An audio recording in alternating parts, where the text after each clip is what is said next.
Hello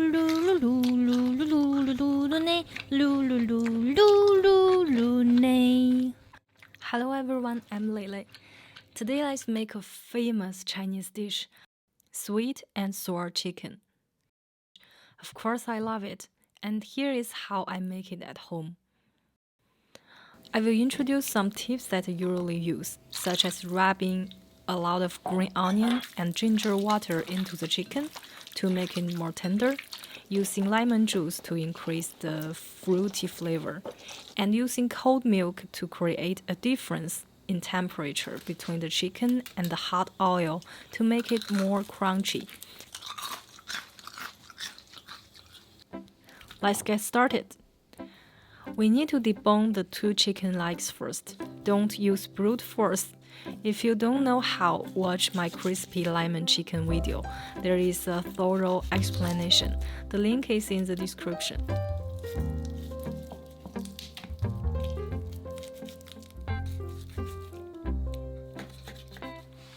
Cut the chicken legs into pieces.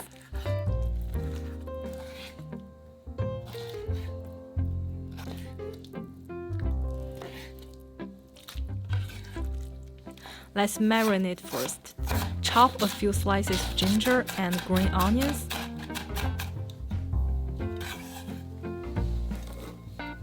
Pour in 80 ml of water. Use some strains doing this to get the most of the flavors out. Then filter the water, pour it directly on the chicken. We'll add 2 tablespoons of soy sauce, a 1/4 teaspoon of salt, a 1/4 teaspoon of 5 spices powder. After massaging it for a minute, there is still liquid left. Massage it for another minute until the chicken absorbs all the liquid, and then set aside for 20 minutes. Now to prepare the sweet and sour sauce. The juice of a lemon, 5 tablespoons of ketchup,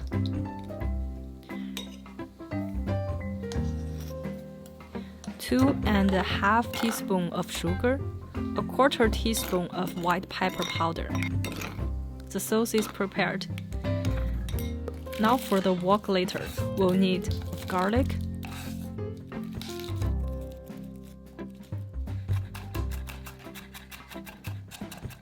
a carrot, and half of an onion. Now for the butter. I use this special butter a lot, 100 grams of wheat starch and 50 grams of cold milk. The texture of the wheat starch is very fine and easier to be crispy. The cold milk lowers the temperature of the batter. It helps to create a bigger difference of the temperature between the butter and the hot oil, which will also increase the crunchiness. Now before mix your butter and the chicken together, just sprinkle 3 tablespoons of cake flour on the chicken. If you don't want your butter coat to separate from the chicken itself. This is an easy step but very necessary. The chicken is now coated with a thin layer of cake flour. Now you could mix it with the butter. How do we know it's the right temperature? Just put a drop in the butter. If it goes down at first, but rise to the surface immediately, then it's okay. About 160 degrees. Remember, we put a lot of liquid in our chicken, so be careful the oil will rise after putting the chicken in. I suggest to use a bigger pot or make several batches. Fry for 4 minutes on medium heat. Do we need to fry for a second time for it to be more crispy? No, not for this dish. Cause let's be honest, after we mix it with the sweet and sour sauce, it will not be crispy. But if you want to, by the way, just have some really nice crispy crunchy fried chicken, I could always show you that this recipe could do that too. So for the refrying, Wait for the oil temperature to rise to about 190 degrees.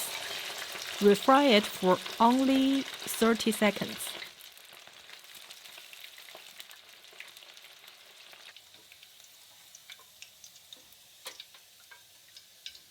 This recipe will be a perfect fried chicken.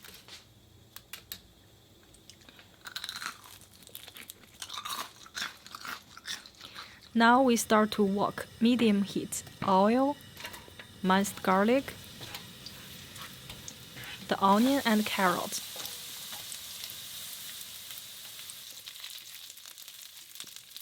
After the sands got spread, add our sweet and sour sauce. Fry them together for 40 seconds.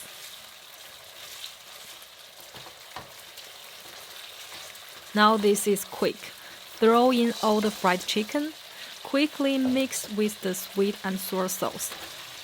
If you do this quick enough, your chicken will be tender and you will at the same time enjoy some of the crunchiness that left. Once you got all the chicken covered with the sauce, your dish is done.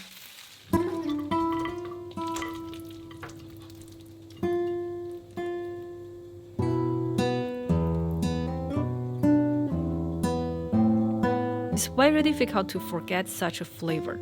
The mixed smell of the fried chicken, the tomato, and lemons are so easily melted together by a quick wok. And they are in such a harmony. It's hard to not to love this dish. If you agree, don't hesitate to smash the subscribe button. I'm Lily. See you next time. Bye bye.